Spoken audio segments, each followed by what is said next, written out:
और जी कह रहे हैं कि आपका सत्संग 2 साल से सुन रहे हैं, आप में गुरु भाव है।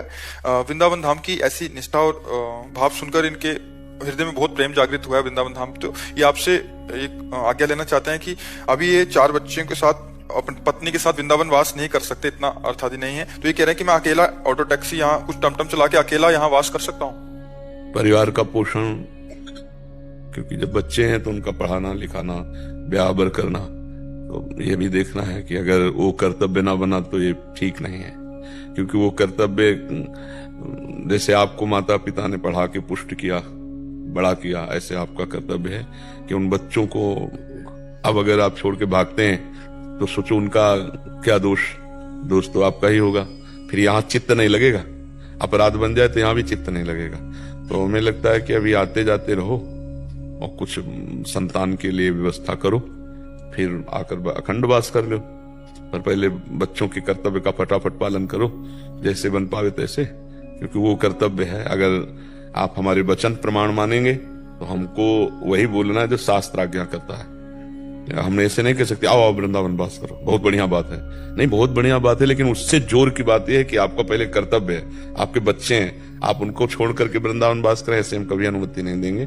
उनका व्यवस्था करके, और वो घर परिवार में सब स्वीकृति हो गई कि अब आप जा सकते हो, संन्यास ले ले, कोई परेशानी नहीं। अनुमति लेकर के ही, अनुमति ना हो तो फिर अपने कर्तव्य का जो त्याग करके फिर वो सफल नहीं होता है।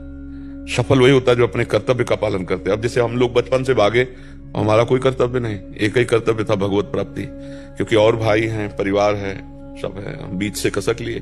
भगवान ने तो बचपन से भागे। अब हमारा ना लड़का ना बच्चा ना कोई कर्तव्य, ना कोई, रात दिन एक ही कर्तव्य, भजन, भगवान के मार्ग में बस चल।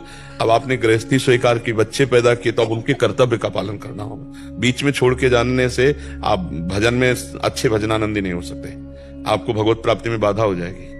एक ऋषि थे, कश्यप नाम के ऋषि, महाभारत में प्रसंग में आता है। तो उनके बूढ़े माता पिता थे, आंखों से दिखता नहीं था, तो छोड़ दिए उनको और तपस्या के लिए गए। वो अकेले लड़के थे, बूढ़े माता पिता दिखता था नहीं, माता पिता को छोड़ दिया और तपस्या करने गए। तो एक दिन एक वृक्ष के नीचे बैठे थे, धूप के कारण छाया लेने के लिए। तो ऊपर से एक बगुली होती, वो बैठ कर बीट कर दिया। तो उनको बहुत गुस्सा आया, ऐसे देखा तो बगुली जल के राख हो गई। उनको लगा कि हमारी तपस्या सिद्ध हो गई, हम बहुत। तो एक घर में गए तो नौवधू निकली, कहा महात्मा जी रुकिए, अभी लाती हूँ भिक्षा। अब उनको दरवाजे में रोकी, दूसरे दरवाजे से उसके पति आ गए, और वो पतिव्रता थी, पति को भगवान मानती थी।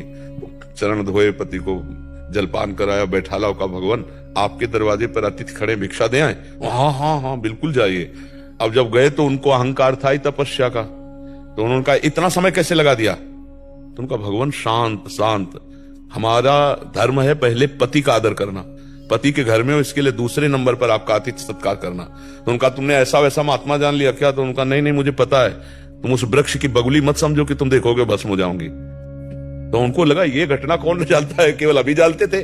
तो बोले आपको कैसे पता है? बोले मैं त्रिकालज्ञ हूं, अपने पति को भगवान मानती हूँ और उनकी आराधना के प्रभाव से मैं पतिव्रता हूं। त्रिकाल का ज्ञान है मुझे, भूत भविष्य वर्तमान तीनों काल का। अभी तुम बच्चे हो, तुम्हें अध्यात्म का ज्ञान नहीं है। जाओ अध्यात्म का ज्ञान प्राप्त करना हो तो कसाई पता बताया और कहा उनका नाम सदन कसाई, उनके पास जाओ, वो तुम्हें ज्ञान देंगे। महाभारत की कथा है। अब वो आश्चर्यचकित तो थे ही, उसकी बात मान करके वो उस स्थान पर गए तो वहां वो मांस काट के बेच रहे थे। कोई कहता है 1 किलो 2 किलो तो ऐसे मांस काट के बेच रहे थे। वो ऊंट अड़क रहे थे, अर्थात नाम चल रहा था भगवान का। उन्होंने देखा इतने गंदे आदमी से बात करने के लिए भेजा, तो चल दिया। सोच ने कहा रुको रुको, अमुक गांव की पतिव्रता ने भेजा है ना, बिना फोन के। पहले तो फोन था नहीं। तो उनका आप कैसे जान गए? बोले मैं त्रिकालज्ञ हूं।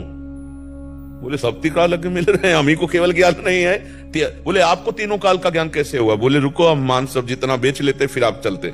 तो मांस बेचा और गए। घर में बूढ़े माता पिता सिंहासन पर बैठे थे, उनको जाके साष्टांग प्रणाम किया और कहा मेरे कुल का धर्म है इसलिए मैं मांस बेचता हूं, खाता नहीं हूं। रात दिन अपने माता पिता को भगवान मानकर उनकी सेवा करता हूं और नाम जप करता हूं। इसके प्रभाव से मुझे ज्ञान है। जैसे वो अपने पति को भगवान मानकर बचती है और नाम जप करती है, उसके प्रभाव से उसे त्रिकाल मैं देख रहा हूं। तुम्हें कभी भी ये ज्ञान प्राप्त नहीं हो सकता।